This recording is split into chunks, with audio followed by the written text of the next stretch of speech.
बहुत ही सत्कारयोग हाजरीन, प्रधानगी मंडल, अज असी सारे अपने बहुत ही परम मित्र गुरदयाल सीतल जी नूं उन्हां दी दूसरी बरसी दे उपर शरदा दे फुल भेंट करन लई आए हैं और उन्हां दे जीवन तो उन्हां दे विचारां तो रोशनी लैके अगे किवें वधिया जावे इस मसले ते चर्चा कर रहे हैं।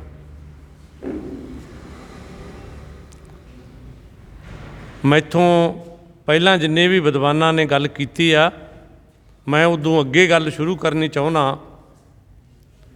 कि 1976 दे विच कामरेड मौजे तुंग की मौत तो बाद उस समय CPML चारू मजूमदार ग्रुप दे विच जिहड़े च असीं काम करते सी, साडे अंदर एक चर्चा चली कि पहलां असीं सोचते सी कि रूस दे विच जिहड़ा इनकलाब आ वो फेल हो गया। वो इस करके फेल होया कि रूस दे विच सिर्फ राजनीतिक क्रांति हुई और रूस दे विच निचोड़ ये सी कि इंसान नूं वधिया बनाओ, उन्होंने समझदार बनाओ, और अगर इंसान कल्ला कल्ला समझदार बन जाएगा तो पूरा समाज समझदार बन जाऊगा। लेकिन मार्क्स ने एक गल इदों बिल्कुल अलग कही, जिन्होंने उन्हों का बहुत बड़ा इनकलाबी फलसफा कहा जाता। उन्होंने कहा कि नहीं, हुण तक सारियां लहरां दे विच बंदे सुधारन की कोशिश हुई है, लेकिन बंदे सुधरे नहीं किसी भी धर्म तो, कल्ले सिख धर्म की नहीं, किसी भी धर्म तो, बुद्ध धर्म तो भी नहीं सुधरे, जैन धर्म तो भी नहीं सुधरे, हिंदू धर्म तो भी नहीं सुधरे, इस्लाम तो भी नहीं सुधरे। क्यों? उन्होंने कहा कि जिन्ना चिर समाज नहीं बदलता, समाज के नियम नहीं बदलते, उन्ना चिर ना समाज सुधरे ना बंदा सुधरे। ये उन्हों का एक बड़ा इनकलाबी फलसफा दुनिया दे विच गिणिया जाता। तां जदों साडे सामने सवाल आया मौजे तुंग की मौत तो बाद, तो पहलियां असी मौजे तुंग की विचारधारा की पड़चोल की और उदों बाद अगे असी स्टालिन की विचारधारा की पड़चोल की और उहदे काम धंधिਆਂ की पड़चोल की और उदों बाद चलदा चलदा पूरा मार्क्सवाद की असी पड़चोल की, असी उहदे ते स्टडी की, असी एक खास गल दे उत्ते पहुँचे। ये सारी स्टडी करन तो बाद कि जिहड़ा समाजवाद का सिद्धांत सी, ये भी स्टेट कैपिटलिज्म का ही सिद्धांत सी। इन्हें ही, क्योंकि लैनन ने खुद कहता सी कि जिहड़े समाजवाद की असीं कल्पना करते सी वो नहीं साथों बन रहा, ये तो स्टेट कैपिटलिज्म बन गया, राजकी पूंजीवाद ही बन गया साथों भी, क्योंकि जिहड़ा मोड ऑफ प्रोडक्शन सी दोनों का वो सेम सीगा। तुसीं जिन्नियां भी समाजवादी कंट्री ने उन्हां दा देख लो और जिन्ने भी पूंजीवादी कंट्री ने उन्हां दा देख लो, समाज दे विकास दे बारे च जिहड़ा नज़रिया वो एक आ। वो नज़रिया की आ कि जे GDP वधूगी, जे ग्रोथ वधूगी, उत्पादन वधूगा, तरक्की होगी। जिहड़े मुल्कां ने उत्पादन वधाया, जिन्हां दी ग्रोथ रेट वधदी गई, जाने उत्पादन की दर वधदी गई, स्पीडली उत्पादन जिन्हां ने वधाया वो लोग तरक्की कर गए। वो मुल्क विकसित जिहड़े देशां की कतार दे विच चले गए। जिन्हां तो ये काम नहीं होया, जिहदे च साडा मुल्क भी शामिल है, वो पछड़े देशां दे विच अज भी शामिल ने। इस करके इन्हां गल्लां दे विचों फिर साडा असीं इस रिजल्ट ते पहुँचे कि हुण समाज के सामने दो बड़ियां समस्यावां ने। एक समस्या जिहड़ी पहलां नहीं सी, लेकिन 1972 तो बाद पैदा हुंदी हुंदी 1995 दे विच बहुत ज़्यादा गिणनयोग रूप दे विच सामने आ गई। वो सी वातावरण की तबाही और वातावरण के सारे पक्षां की तबाही, कि हवा खराब हो रही है, पानी खत्म हो रहा है, पानी खराब भी हो रहा, और 90-92 ਦੇ ਵਿੱਚ 95 ਦੇ ਵਿੱਚ ਕੋਈ ਆਰਓ नहीं सी हुंदा। ਔਰ ਉਹਨਾਂ ਦਿਨਾਂ ਦੇ ਵਿੱਚ ਜਦੋਂ ਅਸੀਂ ਨਹਿਰ ਦਾ ਪਾਣੀ, ਕੱਸੀ ਦਾ ਪਾਣੀ ਖੇਤਾਂ 'ਚ ਲਾਉਂਦੇ ਸੀ, ਲੋਕ ਆਰਾਮ ਨਾਲ ਉਹ ਪਾਣੀ ਪੀਂਦੇ ਸੀ, ਜਿਹੜਾ ਕੋਈ ਅੱਜ ਨਹੀਂ ਪੀ ਸਕਦਾ। ਕਿਉਂਕਿ ਉਦੋਂ ਜਿਹੜੀ ਪੂੰਜੀਵਾਦੀ ਡਿਵੈਲਪਮੈਂਟ ਸਾਡੇ ਮੁਲਕ 'ਚ ਇੰਨੀ ਨਹੀਂ ਸੀ ਹੋਈ ਕਿ ਉਹਨਾਂ ਫੈਕਟਰੀਆਂ ਦਾ ਗੰਦਾ ਪਾਣੀ ਔਰ ਬੁੱਢੇ ਨਾਲੇ ਦਾ ਗੰਦਾ ਪਾਣੀ ਜਾਂ ਹੋਰਾਂ ਸ਼ਹਿਰਾਂ ਦਾ ਜਿਹੜਾ ਦੇ ਗਟਰ ਹਾਊਸਾਂ ਦਾ ਪਾਣੀ ਆ ਜਿਹੜਾ ਉਹ ਸਾਡੇ ਪੀਣ ਵਾਲੇ ਜਿਹੜੇ ਦਰਿਆਈ ਪਾਣੀ ਸੀ ਜਾਂ ਸਾਡੇ ਪੀਣ ਵਾਲੇ ਪਾਣੀ ਦੇ ਜਿਹੜੇ ਨਹਿਰੀ ਪਾਣੀ ਸੀ ਇਹਦੇ 'ਚ ਮਿਲ ਜਾਂਦਾ। ਉਦੋਂ ਇਹ ਕੋਈ ਸਮੱਸਿਆ ਨਹੀਂ ਸੀ ਹੈਗੀ ਕਿ ਫੈਕਟਰੀਆਂ ਸਿੱਧੇ ਬੋਰ ਕਰਕੇ ਧਰਤੀ ਦੇ ਵਿੱਚ ਆਪਣਾ ਜਿਹੜਾ ਪਾਣੀ ਆ ਉਹ ਪਾਉਣਗੇ। ਔਰ ਭਵਾਨੀਗੜ੍ਹ ਦੇ ਏਰੀਏ ਦੇ ਵਿੱਚ ਅਸੀਂ ਦੇਖਿਆ ਕਿ ਉੱਥੇ ਇੱਕ ਰੰਗ ਵਾਲੀ ਫੈਕਟਰੀ ਸੀ, ਪੇਂਟ ਫੈਕਟਰੀ, ਔਰ ਉਹਨੇ ਆਪਣਾ ਸਾਰਾ ਪਾਣੀ ਆ ਜਿਹੜਾ ਉਹ ਬੋਰ ਕਰਕੇ ਧਰਤੀ 'ਚ ਪਾਤਾ। ਔਰ ਜਦੋਂ ਹੌਲੀ ਹੌਲੀ ਪਾਣੀ ਥੱਲੇ ਵਗ ਗਿਆ ਜਿੱਥੇ ਤੱਕ ਉਹਨਾਂ ਨੇ, ਕਿਉਂਕਿ ਉਹਨਾਂ ਨੇ ਉਹਨਾਂ ਦਿਨਾਂ 'ਚ ਡੂੰਘਾ ਪਾਇਆ ਸੀ, ਜਦੋਂ ਪਾਣੀ ਉਸ ਡੂੰਘਾਈ ਤੱਕ ਚਲਿਆ ਗਿਆ ਤਾਂ ਬੋਰਾਂ ਦਾ ਲਾਲ ਪਾਣੀ, ਰੰਗਦਾਰ ਪਾਣੀ, ਉਹ ਫੈਕਟਰੀ ਵਾਲਾ ਪਾਣੀ ਆਇਆ ਪਿਛਲੇ ਦਿਨਾਂ 'ਚ, ਔਰ ਉਹਦੀ ਚਰਚਾ ਵੀ ਚੱਲੀ, ਖਬਰਾਂ ਵੀ ਤੁਸੀਂ ਦੇਖੀਆਂ। ਮਤਲਬ ਇਹ ਉਦੋਂ ਬੜੀ ਸਮੱਸਿਆ ਨਹੀਂ ਸੀ, ਨਾ ਹਵਾ ਦੀ ਗੰਦਗੀ ਦੀ ਐਡੀ ਸਮੱਸਿਆ ਸੀ, ਨਾ ਪਾਣੀ ਸਾਡਾ ਹਜੇ ਖਰਾਬ ਹੋਇਆ ਸੀ, ਨਾ ਸਾਡਾ ਹਜੇ ਤੱਕ ਭੋਜਨ ਖਰਾਬ ਹੋਇਆ ਸੀ। ਔਰ ਜਿਹਦੇ ਕਰਕੇ ਸਾਡੀ ਜਿਹੜੀ ਮਨੁੱਖੀ ਸਿਹਤ ਸੀ, ਸਾਡੇ ਜਾਨਵਰਾਂ ਦੀ ਸਿਹਤ ਸੀ, ਪਸ਼ੂ ਪੰਛੀਆਂ ਦੀ ਸਿਹਤ ਸੀ, ਇਹ ਵੀ ਠੀਕ ਸੀ। ਲੇਕਿਨ 90 ਦੇ ਦਹਾਕੇ ਦੇ ਵਿੱਚ ਇਹ ਚੀਜ਼ਾਂ ਸਾਹਮਣੇ ਆ ਗਈਆਂ ਕਿ ਸਾਡੀ ਹਵਾ ਵੀ ਸਾਹ ਲੈਣ ਯੋਗ ਨਹੀਂ ਰਹੀ, ਸਾਡਾ ਪਾਣੀ ਵੀ ਪੀਣ ਯੋਗ ਨਹੀਂ ਰਿਹਾ, ਸਾਡਾ ਭੋਜਨ ਵੀ ਖਾਣ ਯੋਗ ਨਹੀਂ ਰਿਹਾ, ਔਰ ਜਿਹਦੀ ਬਦੌਲਤ ਜਿਹੜੀਆਂ ਸਿਹਤ ਦੀਆਂ ਸਮੱਸਿਆਵਾਂ ਨੇ ਉਹ ਬਹੁਤ ਸਾਰੀਆਂ ਆ ਗਈਆਂ।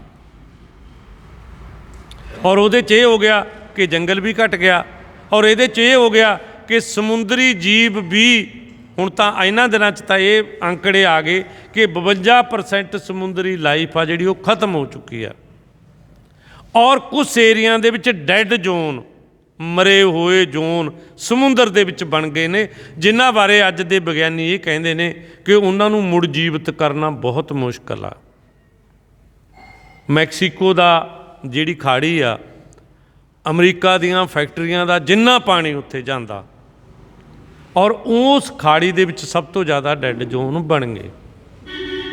ਔਰ ਡੈੱਡ ਜ਼ੋਨ ਕਿਵੇਂ ਬਣਦੇ ਨੇ ਕਿ ਜਿਹੜਾ ਇਹ ਫੈਕਟਰੀਆਂ ਦਾ ਪਾਣੀ ਜਾਂਦਾ, ਇਹਨਾਂ ਦੇ ਵਿੱਚ ਬਹੁਤ ਬੜੀ ਪੱਧਰ 'ਤੇ ਫਾਸਫੋਰਸ ਹੁੰਦੀ ਆ, ਬਹੁਤ ਬੜੀ ਪੱਧਰ 'ਤੇ ਇਹਨਾਂ 'ਚ ਨਾਈਟ੍ਰੋਜਨ ਹੁੰਦੀ ਆ ਆਰਟੀਫਿਸ਼ਲ, ਔਰ ਬਹੁਤ ਬੜੀ ਪੱਧਰ 'ਤੇ ਇਹਦੇ 'ਚ ਕੈਲਸ਼ੀਅਮ ਹੁੰਦਾ। ਤਾਂ ਉਹ ਜਿਹੜਾ ਸਮੁੰਦਰ ਦਾ ਜੀਵਨ ਆ, ਜਦੋਂ ਉਹਨੂੰ ਬੜੀ ਪੱਧਰ 'ਤੇ ਸਾਰੀਆਂ ਚੀਜ਼ਾਂ ਮਿਲਦੀਆਂ ਨੇ ਤਾਂ ਉਹ ਬਹੁਤ ਜ਼ਿਆਦਾ ਵੱਧ ਜਾਂਦਾ, ਉਹਦਾ ਵਧਾਰਾ ਬਹੁਤ ਜ਼ਿਆਦਾ ਹੁੰਦਾ। ਔਰ ਉਹਦੇ ਵਧਾਰੇ ਦੇ ਨਾਲ ਸਮੁੰਦਰ ਦੇ ਵਿੱਚ ਜਿਹੜੀ ਆਕਸੀਜਨ ਆ ਉਹ ਇੱਕ ਸੀਮਤ ਆ, ਔਰ ਉਹ ਜਲਦੀ ਜਲਦੀ ਖਾ ਜਾਂਦੇ ਨੇ ਸਾਰੀ। ਜਦੋਂ ਆਕਸੀਜਨ ਖਤਮ ਹੋ ਗਈ ਉਹ ਸਾਰਾ ਜੀਵਨ ਖਤਮ ਹੋ ਗਿਆ, ਔਰ ਉਸ ਜ਼ੋਨ ਨੂੰ ਡੈੱਡ ਜ਼ੋਨ ਕਹਿ ਦਿੰਦੇ ਨੇ, ਮਰਿਆ ਜ਼ੋਨ ਕਹਿ ਦਿੰਦੇ ਨੇ। ਉੱਥੇ ਕੋਈ ਵੀ ਜੀਵਨ ਤੁਹਾਨੂੰ ਉਸ ਏਰੀਏ 'ਚ ਮਿਲ ਨਹੀਂ ਸਕਦਾ। ਸੋ ਇਸ ਕਰਕੇ ਸਮੁੰਦਰ ਦੀ ਕੰਡੀਸ਼ਨ ਖਰਾਬ ਹੋ ਗਈ। ਸਾਡਾ ਜਿਹੜਾ ਬਨਸਪਤੀ ਆ, ਖਾਸ ਕਰਕੇ ਸਾਡਾ ਜੰਗਲ ਆ, ਜਿਵੇਂ ਧਰਤੀ ਦੇ ਫੇਫੜੇ ਕਿਸ ਨੂੰ ਕਿਹਾ ਜਾਂਦਾ, ਬ੍ਰਾਜ਼ੀਲ ਦੇ ਅਮੇਜ਼ਨ ਦੇ ਜੰਗਲ ਨੂੰ, ਜਦੋਂ ਉਹੀ ਕੱਟਿਆ ਜਾ ਰਿਹਾ, ਧਰਤੀ ਦਾ ਫੇਫੜੇ ਹੀ ਕੱਟਿਆ ਜਾ ਰਿਹਾ, ਫਿਰ ਅਸੀਂ ਕਹੀਏ ਕਿ ਸਾਨੂੰ ਸਾਹ ਚੰਗੀ ਤਰ੍ਹਾਂ ਆਊਗਾ, ਉਹ ਕਿਵੇਂ ਆਊਗਾ? ਦੋ ਗੱਲਾਂ ਹੋ ਰਹੀਆਂ ਨੇ ਕਿ ਗ੍ਰੀਨ ਹਾਊਸ ਗੈਸਾਂ ਪੈਦਾ ਕਰਨ ਵਾਲੀਆਂ ਚੀਜ਼ਾਂ ਅਸੀਂ ਜ਼ਿਆਦਾ ਪੈਦਾ ਕਰ ਰਹੇ ਹਾਂ, ਜ਼ਿਆਦਾ ਕੋਲਾ ਮਚਾ ਰਹੇ ਹਾਂ, ਜ਼ਿਆਦਾ ਡੀਜ਼ਲ ਪੈਟਰੋਲੀਅਮ ਪਦਾਰਥ ਮਚਾ ਰਹੇ ਹਾਂ, ਔਰ ਉਹਨੂੰ ਸੋਕਣ ਵਾਲੇ ਦਰਖਤ ਨੇ ਜਿਹੜੇ, ਉਹਨੂੰ ਜ਼ਿਆਦਾ ਤੇਜ਼ੀ ਦੇ ਨਾਲ ਉਹਨਾਂ ਜੰਗਲਾਂ ਨੂੰ ਵੱਢ ਰਹੇ ਹਾਂ। ਔਰ ਜਿਹਦਾ ਸਿੱਟਾ ਕੀ ਆ? ਜਿਹਦਾ ਸਿੱਟਾ ਇਹ ਨਿਕਲ ਰਿਹਾ ਕਿ ਸਾਡੀ ਧਰਤੀ ਆ ਜਿਹੜੀ ਉਹ ਲਗਾਤਾਰ ਗਰਮ ਹੋ ਰਹੀ ਹੈ। ਔਰ ਜਿਹੜੀ ਸਰਕਾਰੀ ਏਜੰਸੀ IPCC ਉਹਨੇ ਕਿਹਾ ਕਿ 1.1 ਡਿਗਰੀ ਤੱਕ ਜਿਹੜਾ ਸਾਡੀ ਧਰਤੀ ਦਾ ਤਾਪਮਾਨ ਵੱਧ ਗਿਆ। ਔਰ ਜਿਹੜੀ ਪਰਸੋਂ ਰਿਪੋਰਟ ਆਈ ਆ IPCC ਦੀ, ਉਹਦੇ 'ਚ ਉਹਨਾਂ ਨੇ ਕਿਹਾ ਕਿ ਆਉਣ ਵਾਲੇ 2 ਦਹਾਕਿਆਂ ਦੇ ਵਿੱਚ, ਜਾਣੀ 20 ਸਾਲਾਂ, ਆਹ ਦਹਾਕਾ ਜਿਹੜਾ ਚੱਲ ਰਿਹਾ 20 ਤੋਂ 30 ਤੱਕ ਔਰ 30 ਤੋਂ 40 ਤੱਕ, 2 ਦਹਾਕਿਆਂ ਦੇ ਵਿੱਚ ਦੁਨੀਆ ਦੇ ਲੋਕਾਂ ਨੂੰ ਬਹੁਤ ਵੱਡੀਆਂ ਆਫਤਾਂ ਦਾ ਸਾਹਮਣਾ ਕਰਨਾ ਪਊਗਾ। ਔਰ ਉਹ ਆਫਤਾਂ ਹੜ੍ਹਾਂ ਦੇ ਰੂਪ ਦੇ ਵਿੱਚ ਵੀ ਆ ਸਕਦੀਆਂ ਨੇ, ਸੋਕੇ ਦੇ ਰੂਪ 'ਚ ਵੀ ਆ ਸਕਦੀਆਂ ਨੇ, ਔਰ ਵਾਇਰਸਾਂ ਦੇ ਰੂਪ ਦੇ ਵਿੱਚ ਵੀ ਆ ਸਕਦੀਆਂ ਨੇ। ਭਾਵੇਂ ਅਸੀਂ ਲੱਖ ਕਹੀ ਜਾਈਏ ਕੋਈ ਸਰਕਾਰ ਨੇ ਕਰੋਨਾ ਐਂ ਕਰਤਾ ਜੀ, ਕੋਈ ਬਾਹਰ ਨਿਕਲ ਕੇ ਦੇਖੋ, ਜੇ ਕਰੋਨਾ ਦਾ ਕੋਈ ਹੋਰ ਜ਼ਿਆਦਾ ਮਤਲਬ ਜਿਹੜਾ ਵੇਰੀਐਂਟ ਹੈ ਇਦੋਂ ਜ਼ਿਆਦਾ ਖਤਰਨਾਕ ਆ ਗਿਆ ਨਾ, ਤਾਂ ਕੋਈ ਘਰ 'ਚੋਂ ਬਾਹਰ ਨਹੀਂ ਨਿਕਲਣਾ, ਇਹ ਕੰਡੀਸ਼ਨ ਬਣ ਜਾਣੀ। ਔਰ ਇਹ ਬਣ ਤਾਂ ਰਹੀ ਆ ਕਿਉਂਕਿ ਸਾਡਾ ਵਾਤਾਵਰਨ ਆ ਜਿਹੜਾ ਉਹ ਖਰਾਬ ਹੋ ਰਿਹਾ। ਔਰ ਦੂਸਰੀ ਸਮੱਸਿਆ ਜਿਹੜੀ ਸਾਡੇ ਸਾਹਮਣੇ ਅਸੀਂ ਉਦੋਂ ਜੱਜਮੈਂਟ ਕੀਤੀ ਉਹਨਾਂ ਦਿਨਾਂ ਦੇ ਵਿੱਚ, ਉਹ ਕੀਤੀ ਇਹ ਕਿ ਜਿਹੜਾ ਇਨਸਾਨੀ ਸਮਾਜ ਆ, ਇਹ ਇਨਸਾਨੀ ਸਮਾਜ ਦੇ ਵਿੱਚ ਇਨਸਾਨੀ ਕਦਰਾਂ ਕੀਮਤਾਂ ਖਤਮ ਹੋ ਰਹੀਆਂ ਨੇ ਔਰ ਇਹ ਗੈਰ ਇਨਸਾਨੀਕਰਨ ਵੱਲ ਵੱਧ ਰਿਹਾ। ਕਿਸੇ ਨੂੰ ਦੂਸਰੇ ਦੀ ਪਰਵਾਹ ਨਹੀਂ ਰਹੀ, ਹਰੇਕ ਇੱਕ ਦੂਸਰੇ ਨੂੰ ਲਤੜ ਕੇ ਅੱਗੇ ਲੰਘ ਜਾਣਾ ਚਾਹੁੰਦਾ। ਇਸ ਕਰਕੇ ਇਹਨਾਂ ਦੋ ਸਮੱਸਿਆਵਾਂ ਦੇ ਉੱਤੇ ਅਸੀਂ ਕੰਮ ਕਰਨਾ ਸ਼ੁਰੂ ਕੀਤਾ। ਕੋਈ ਜਿਹੜੀ ਕਈਆਂ ਨੂੰ ਇਹ ਲੱਗਦਾ ਹੋਵੇ ਵੀ ਸ਼ਾਇਦ ਮਤਲਬ ਸਿੱਖ ਫਲਸਫਾ ਰਹਿ ਗਿਆ, ਪਹਿਲਾਂ ਇਹਨਾਂ ਤੋਂ ਅਪਣਾਇਆ ਨਹੀਂ ਗਿਆ ਤਾਂ ਇਹਨਾਂ ਨੇ ਕੁਦਰਤ ਵਾਲੀ ਗੱਲ ਅਪਣਾਈ ਆ, ਬਿਲਕੁਲ ਨਹੀਂ ਹੈਗੀ ਇਹ ਗੱਲ। ਸੱਚੀ ਗੱਲ ਇਹ ਆ ਕਿ ਸਾਨੂੰ ਵਾਤਾਵਰਨ ਨੰਬਰ 1 'ਤੇ ਰਿਹਾ ਸਾਡੇ ਨਾਲ ਲਈ, ਕਿ ਅਗਰ ਵਾਤਾਵਰਨ ਹੀ ਨਾ ਰਿਹਾ ਤਾਂ ਕੋਈ ਜੀਵ ਜਗਤ ਨਹੀਂ ਰਹੂਗਾ। ਔਰ 1970 ਤੋਂ ਲੈ ਕੇ 2000 ਤੱਕ ਦੁਨੀਆ ਦੇ 58% ਜੀਵ ਜੰਤੂ ਬਨਸਪਤੀਆਂ ਦੀਆਂ ਚੀਜ਼ਾਂ ਜਿਹੜੀਆਂ ਖਤਮ ਹੋ ਗਈਆਂ। ਕਿੰਨੀਆਂ? 58%, ਜਿਹਨੂੰ ਆਪਾਂ ਕਹਿ ਸਕਦੇ ਹਾਂ ਕਿ 58% ਪਰਲੋ ਆ ਗਈ, ਬਸ ਹੁਣ ਅੱਧ ਤੋਂ ਘੱਟ ਰਹੇਗੀ ਜਿਹੜੀ ਆਉਣੀ ਆ। ਇਸ ਕਰਕੇ ਇਹ ਚੀਜ਼ਾਂ ਨੇ ਜਿਹੜੀਆਂ, ਇਹਦੇ 'ਚ ਹੋਇਆ ਕੀ ਆ ਕਿ ਜਦੋਂ ਅਸੀਂ ਪੂਰੇ ਪੂੰਜੀਵਾਦ ਦੇ ਯੁੱਗ ਦੇ ਵਿੱਚ ਆ ਗਏ ਤਾਂ ਪੂੰਜੀਵਾਦ ਦੀਆਂ ਦੋ ਵਿਸ਼ੇਸ਼ਤਾਵਾਂ ਨੇ। ਇੱਕ ਵਿਸ਼ੇਸ਼ਤਾ ਆਰਥਿਕ ਵਿਸ਼ੇਸ਼ਤਾ ਉਹਦੀ ਇਹ ਆ ਕਿ ਉਹ ਸਸਤੇ ਕੁਦਰਤੀ ਸਾਧਨ ਔਰ ਸਸਤੀ ਮਾਨਵੀ ਲੇਬਰ ਚਾਹੁੰਦਾ, ਔਰ ਸਸਤੀ ਮਾਨਵੀ ਲੇਬਰ ਉਹਨੂੰ ਤਾਂ ਮਿਲਦੀ ਹੈ ਜੇ ਬੇਰੁਜ਼ਗਾਰੀ ਪੈਦਾ ਕਰਦਾ। ਜੇ ਤੁਸੀਂ ਇਨਸਾਈਕਲੋਪੀਡੀਆ 'ਤੇ ਦੇਖੋਗੇ, ਮਤਲਬ ਇੱਕ ਉਸ ਗ੍ਰੰਥ ਨੂੰ ਕਿਹਾ ਜਾਂਦਾ ਇਨਸਾਈਕਲੋਪੀਡੀਆ, ਮੈਨੂੰ ਇਹਦਾ ਪੰਜਾਬੀ ਨਹੀਂ ਆਉਂਦਾ, ਕੋਈ ਸ਼ਬਦਕੋਸ਼ ਨਹੀਂ ਹੈਗਾ ਇਨਸਾਈਕਲੋਪੀਡੀਆ ਦਾ ਸਹੀ ਅਰਥ, ਮਤਲਬ ਉਸ ਗ੍ਰੰਥ ਨੂੰ ਕਿਹਾ ਜਾਂਦਾ ਜਿਹਦੇ 'ਚ ਪੂਰਾ ਇਤਿਹਾਸ ਹੁੰਦਾ ਉਸ ਸ਼ਬਦ ਦਾ। ਕੋਈ ਵੀ ਸ਼ਬਦ ਤੁਸੀਂ ਇਨਸਾਈਕਲੋਪੀਡੀਆ 'ਤੇ ਪਾ ਕੇ ਦੇਖੋਗੇ, ਦੁਨੀਆ ਵਿੱਚ ਦੋ ਇਨਸਾਈਕਲੋਪੀਡੀਆ ਮਸ਼ਹੂਰ ਨੇ, ਇੱਕ ਬਰਤਾਨੀਆ ਦਾ ਨੰਬਰ 1 'ਤੇ ਆ ਔਰ ਅਮਰੀਕਾ ਵਾਲਾ ਨੰਬਰ 2 'ਤੇ ਆ। ਔਰ ਉਹਦੇ 'ਚ ਤੁਸੀਂ ਬੇਰੁਜ਼ਗਾਰੀ ਸ਼ਬਦ ਪਾ ਕੇ ਦੇਖੋਗੇ ਤਾਂ ਇਨਸਾਈਕਲੋਪੀਡੀਆ ਤੁਹਾਨੂੰ ਦੱਸੂਗਾ ਕਿ ਐਸੇ ਪੀੜ ਦੇ ਵਿੱਚ ਹੀ ਆ 250 ਸਾਲ ਦੇ ਅੰਦਰ ਹੀ ਬੇਰੁਜ਼ਗਾਰੀ ਸ਼ਬਦ ਪੈਦਾ ਹੋਇਆ, ਜਿਹਨੂੰ ਅੰਗਰੇਜ਼ੀ ਦੇ ਵਿੱਚ ਅਨਐਮਪਲਾਇਮੈਂਟ ਬੋਲਦੇ ਨੇ, ਕਿ ਉਦੋਂ ਪਹਿਲਾਂ ਤਾਂ ਸ਼ਬਦ ਹੀ ਨਹੀਂ ਸੀ। ਕਿਉਂ ਨਹੀਂ ਸੀ ਸ਼ਬਦ? ਕਿਉਂਕਿ ਜਿਹੜਾ ਇਦੋਂ ਪਿਛਲਾ ਯੁੱਗ ਸੀ, ਇਸ ਯੁੱਗ ਨੂੰ ਅਸੀਂ ਇੰਡਸਟਰੀਅਲ ਯੁੱਗ ਕਹਿੰਦੇ ਹਾਂ, ਉਦਯੋਗਿਕ ਯੁੱਗ ਕਹਿੰਦੇ ਹਾਂ ਜਾਂ ਪੂੰਜੀਵਾਦੀ ਯੁੱਗ ਕਹਿੰਦੇ ਹਾਂ। ਇਦੋਂ ਪਹਿਲਾਂ ਜਿਹੜਾ ਐਗਰੀਕਲਚਰ ਦਾ ਯੁੱਗ ਸੀ ਉਹਦੇ 'ਚ ਕੋਈ ਬੇਰੁਜ਼ਗਾਰੀ ਨਹੀਂ ਸੀ, ਕਿਉਂਕਿ ਐਗਰੀਕਲਚਰ ਦੇ ਵਿੱਚ ਬੇਰੁਜ਼ਗਾਰੀ ਹੁੰਦੀ ਹੀ ਨਹੀਂ। ਉਹਦੇ 'ਚ ਹਰੇਕ ਨੂੰ ਥੋੜ੍ਹਾ ਮੋਟਾ ਕੰਮ ਆ ਜਿਹੜਾ, ਕਿਉਂਕਿ ਉਸ ਸਮੇਂ ਦੋ ਹੀ ਕੰਮ ਸੀ, ਖੇਤੀ ਕਰਨਾ ਔਰ ਪਸ਼ੂ ਪਾਲਣਾ। ਖੇਤੀ ਔਰ ਪਸ਼ੂ ਪਾਲਣ ਦੇ ਵਿੱਚ ਬੇਰੁਜ਼ਗਾਰੀ ਤੁਹਾਨੂੰ ਮਿਲ ਹੀ ਨਹੀਂ ਸਕਦੀ। ਇਹ ਪੈਦਾ ਕੀਤੀ ਗਈ ਬੇਰੁਜ਼ਗਾਰੀ ਤਦ ਜਦੋਂ ਇੰਡਸਟਰੀ ਆਈ, ਜਦੋਂ ਉਦਯੋਗ ਆਇਆ। ਔਰ ਉਹ ਕਿਉਂ ਪੈਦਾ ਕੀਤੀ ਗਈ? ਤਾਂ ਕਿ ਲੋਕ ਉਦਯੋਗ ਦੇ ਲਈ ਸਸਤਾ ਲੇਬਰ ਆ ਜਿਹੜੀ ਉਹ ਦੇ ਸਕਣ। ਔਰ ਅੱਜ ਤੁਸੀਂ ਦੇਖੋ ILO ਦੀ ਇੱਕ ਲੇਟੈਸਟ ਰਿਪੋਰਟ ਆਈ ਆ ਹੁਣ, ਉਹ ਕਹਿੰਦਾ ਵੀ ਜਿਹੜੀ 2022 ਇਸ ਦੀ ਜਿਹੜੀ ਬੇਰੁਜ਼ਗਾਰੀ ਦਰ ਆ ਸਾਡੀ, ਇਹਨਾਂ ਅਨਐਮਪਲਾਇਮੈਂਟ ਰੇਟ ਆ ਜਿਹੜਾ ਉਹ 5.7% ਆ। ਭਾਵ 20 ਕਰੋੜ ਲੋਕ ਨੇ ਜਿਹੜੇ ਉਹ ਬੇਰੁਜ਼ਗਾਰ ਹੋ ਰਹੇ ਨੇ। ਉਹਨਾਂ ਦਾ ਬੇਰੁਜ਼ਗਾਰੀ ਦਾ ਜਿਹੜੀ ਦਰ ਆ ਉਹ ਕਿੰਨੀ ਆ ਕਿ 20.5 ਕਰੋੜ ਲੋਕ ਬੇਰੁਜ਼ਗਾਰੀ ਦੀ ਕਤਾਰ ਦੇ ਵਿੱਚ ਨਵੇਂ ਤੋਂ ਨਵੇਂ ਆਏ ਸਾਲ ਸ਼ਾਮਲ ਹੋ ਰਹੇ ਨੇ। ਕਿਉਂ ਹੋ ਰਹੇ ਨੇ ਸ਼ਾਮਲ? ਕਿਉਂਕਿ ਜਿਹੜਾ ਪੂੰਜੀਵਾਦ ਆ ਉਹਦੇ 'ਚ ਇਹ ਆ ਵੀ ਕੁਛ ਲੋਕ ਚਾਹੁੰਦੇ ਨੇ ਕਿ ਪੂਰੇ ਕੁਦਰਤੀ ਸਾਧਨਾਂ ਦੇ ਉੱਤੇ ਔਰ ਪੂਰੇ ਮਾਨਵੀ ਸਾਧਨਾਂ ਦੇ ਉੱਤੇ ਕੰਟਰੋਲ ਆ ਜਿਹੜਾ ਉਹ ਸਾਡਾ ਹੋ ਜੇ, ਕੁਛ ਲੋਕਾਂ ਦਾ ਹੋ ਜੇ, ਚੰਦ ਲੋਕਾਂ ਦਾ ਹੋ ਜੇ। ਔਰ ਉਹਦੇ 'ਚ ਉਹਦਾ ਰਿਜ਼ਲਟ ਸਾਡੇ ਸਾਹਮਣੇ ਆ ਕਿ ਕੁਛ ਹੀ ਸਮੇਂ ਦੇ ਵਿੱਚ ਬਹੁਤ ਜ਼ਿਆਦਾ ਜਿਹੜਾ ਗੈਰ ਬਰਾਬਰੀ ਆ ਉਹ ਵਧੀ ਆ। 17 ਜਨਵਰੀ 2022 ਦੀ ਇੱਕ ਰਿਪੋਰਟ ਆ ਜਿਹਦੇ 'ਚ ਇਹ ਦੱਸਿਆ ਗਿਆ ਕਿ 2021 'ਚ 84% ਜਾਣੇ 100 ਚੋਂ 84 ਪਰਿਵਾਰਾਂ ਦੀ ਆਮਦਨ ਆ ਜਿਹੜੀ ਉਹ ਘਟੀ ਆ ਸਾਡੇ ਮੁਲਕ ਦੇ ਵਿੱਚ। ਔਰ ਸਾਡੇ ਮੁਲਕ ਦੇ ਵਿੱਚ ਅਰਬਪਤੀਆਂ ਦੀ ਗਿਣਤੀ ਸੀ ਜਿਹੜੀ ਉਹ 102 ਸੀ, ਲੇਕਿਨ 21 ਦੇ ਵਿੱਚ 102 ਤੋਂ ਵੱਧ ਕੇ 142 ਹੋ ਗਈ। यानी अरबपति वध रहे ने और आम पब्लिक की जिहड़ा आर्थिकता हैगी आ जिहड़ी वो घट रही है। और चीन ते अमरीका तो बाद अरबपतियां दे विच अजकल चीन नंबर 1 आ, सब तो ज़्यादा अरबपति चीन च ने, नंबर 2 ते अमरीका च ने और नंबर 3 ते भारत दे विच ने। और आम लोगों के लिए की हो रहा कि जिहड़ा साडा बजट आ, सेहत का बजट आ जिहड़ा वो 10% घट गया, और साडा एजुकेशन का बजट आ वो 6% घट गया। समाजिक सुरक्षा का बजट आ साडा वो 1.5% तो घट के 0.6% ही रह गया, जिन्होंने असीं 0.5% ही कह सकते हैं। मतलब ये चीज़ की आ, ये चीज़ दस रही है कि आम लोगों की सहूलत के उत्ते कट लग रही है और कुछ लोगों को बहुत ज़्यादा जिहड़ियां सहूलतां मिल रही ने, जिन्हां करके पैसा मुट्ठी भर लोगों के हत्थां दे विच अथाह आ गया। मार्च 2020 तो नवंबर 2021 तक मतलब 9 महीनों के विच तुसीं 8-9 महीनों की ये हुआ कि भारत के अरबपतियों की संपत्ति सी जिहड़ी वो 23.14 लाख करोड़ तो वध के 53.16 लाख करोड़ हो गई। मतलब किन्नी वध गई, दुगने तो भी ज़्यादा। 46 होंदी तां दुगनी होंदी है, 53 हो गई। और दूजे पासे की होया, इसे समय दौरान 4 करोड़ 60 लाख भारती जिहड़े सी जिहड़े वो हद दर्जे की गरीबी वाल धक्के गए। एक तो हुंदा ना गरीब, एक हुंदा बहुत ज़्यादा गरीब, जिन्हों अंग्रेजी दे विच क्रॉनिक मतलब जिहड़ी हैगी आ वो शब्द वरत्या जांदा भी बहुत ज़्यादा हद दर्जे की गरीबी च धक्के गए वो लोग जिन्हां की गिणती 4 करोड़ 60 लाख सी। और ये जिहड़ी कोविड महामारी के दौरान ये गिणती इन्नी आ कि जिन्नी पूरी दुनिया के विच लोकां नूं हद दर्जे की गरीबी च धक्किया गया, उहदे चों अद्धे साडे मुल्क दे सी, अद्धे भारती सीगे।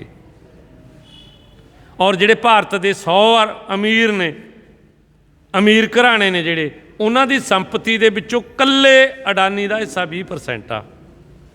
और 24 नवंबर 21 नूं अडानी की संपत्ति 82.2 बिलियन अमरीकी डॉलर सी। मुकेश अंबानी की 2020 36.8 बिलियन डॉलर सी, जिहड़ी 21 च वध के 85.5 बिलियन डॉलर हो गई। मैं लास्ट दे विच इक्को ही आंकड़ा बंद कर सुना के बंद करूँ, अपनी इस गल नूं अगे तोरूँगा। तुसीं कहोगे भी तो होर ही कुछ सुनाउण लग गया। जिहड़ी एक ऑक्सफैम एक जथेबंदी आ दुनिया की, जिहड़ी गैर बराबरी ते कम करदी आ, गैर बराबरी और जंगी हथियारां ते कम करदी आ, उहदा जिहड़ा हिंदुस्तान का चीफ एग्जैक्टिव ऑफिसर आ, जिहड़ा सब तो बड़ा अफसर हुंदा उहदा, उहदे मुताबक वो कह रहा भी भारत दे विच गैर बराबरी करके 21,000 बंदे एक दिन दे विच मर जाते हैं।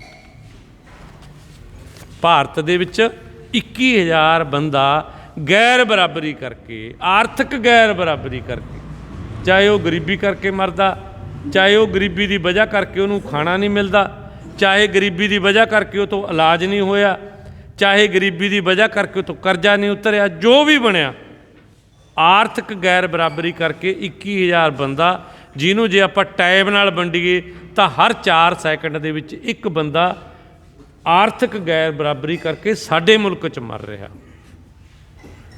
और इन्हां 6 महीनों दौरान साडे नाल तां कंडीशन ये हुई आ। और साडी सरकार ने 2021 दे जिहड़े 6 महीने सीगे पेट्रोलीयम पदार्थां ते जिहड़ा टैक्स सीगा उहदे च 33% वाधा कीता, और जिहड़ा कारपोरेट टैक्स सीगा उहदे च उहनूं 30% तो घटा के 22 करता।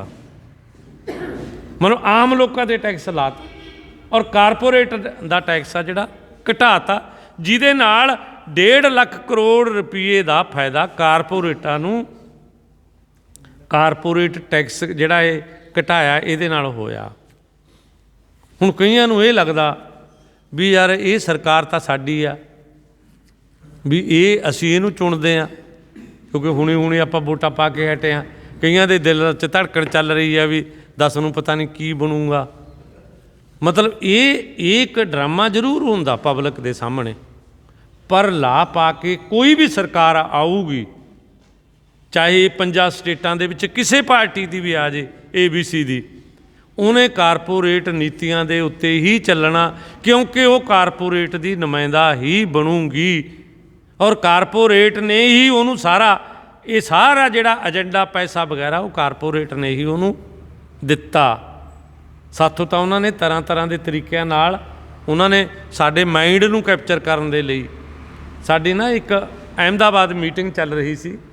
ਉਦੋਂ 2013 ਦੇ ਵਿੱਚ ਸਰਕਾਰ ਨੇ ਮਤਲਬ ਕੇਂਦਰ ਸਰਕਾਰ ਉਦੋਂ ਕਾਂਗਰਸ ਦੀ ਸੀ ਔਰ ਇਹਨਾਂ ਨੇ ਲੈਂਡ ਐਕੁਜੀਸ਼ਨ ਐਕਟ ਜਿਹੜਾ ਜ਼ਮੀਨ 'ਤੇ ਕਬਜ਼ਾ ਕਰਨ ਵਾਲਾ ਕਾਨੂੰਨ ਆ ਜਿਹੜਾ ਉਹਦੇ 'ਚ ਕੁਛ ਸੋਧਾਂ ਕੀਤੀਆਂ ਸੀ।